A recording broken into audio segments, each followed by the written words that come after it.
It is summertime, a time when siblings get a lot more time together than they may like. But despite the disruption, sibling squabbles can be a great teaching tool for parents.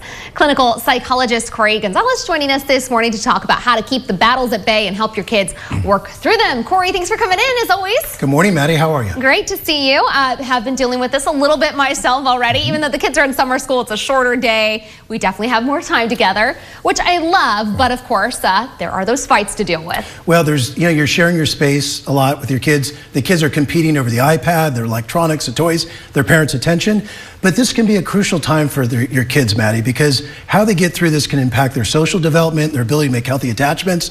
Teaching moments for parents to talk about conflict resolution skills, self-regulating, respect when there's disagreement, and being a team player. Such incredible skills to have. I mean, what a great opportunity to use these little squabbles during the summertime to teach them these things. So what kind of tips do you have? Well, first of all, Maddie, it's very important that parents have clear rules about, there's lack of structure, to give these kids clear boundaries and rules, no hitting, no cursing, how to share things and so forth, and what the punishments are if they don't comply.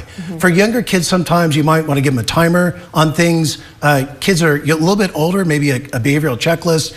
Older kids just have a conversation about it, but you want to be clear about these things as a parent, and you want to make sure that you approach this thing in an authoritative, not authoritarian. You want to be curious. What's going on here? You don't want to do a snap judgment. What's going on here with you guys? How do we need to approach this? You want to model for them how to be firm, consistent, and not volatile. Okay. And then the second, you say some conflict resolution skills we can teach them, how to recognize when they're getting out of control and stop it before it gets to that point. Well, it's very important that parents do that, Maddie. And one of the best things kids can learn is how to stop when you're upset. If you're upset with things, stop, see the yellow light, learn how to self-soothe, either by counting, taking a time out, wherever it is, breathe. Educate your kids that when you're that upset, it impairs your judgment, your intellectual abilities. So number 2 is to be able to identify what the problem is.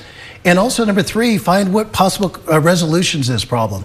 And number 4, negotiate and compromise, something they don't see a lot with each other about possible solutions. And lastly, again, be very respectful, even though you might have difference of opinions. I think that's so important, something that we as adults definitely need to model, and to, a lot of people don't maybe have that skill, but if we model it when they're younger, hopefully they'll carry that into adult mode or adulthood. And parents really want to stay away from negative comparisons to kids. Okay. And you want to reward good behaviors, right? When you see them be pro-social, you see them negotiating, or you see them figuring out on their own or having empathy, reward those. High five, be enthusiastic, maybe give them extra screen time. Reward the good behaviors. Don't spend too much time on the bad behaviors. Okay, I like that. And then you also say promote shared experiences together as a family. Absolutely. You want to go on walks, board nights, games, these shared experiences, but also collectively how to be a team player. When there's a mess in the kitchen, everybody has a role. Let's work together. My college baseball coach used to say, a lot of hands make light work. Yeah. And so you work as a team player, shared experiences, something that's very important for them as they develop socially and interpersonally. I love that. You say, reward them when they figure things out on their own. I will tell them,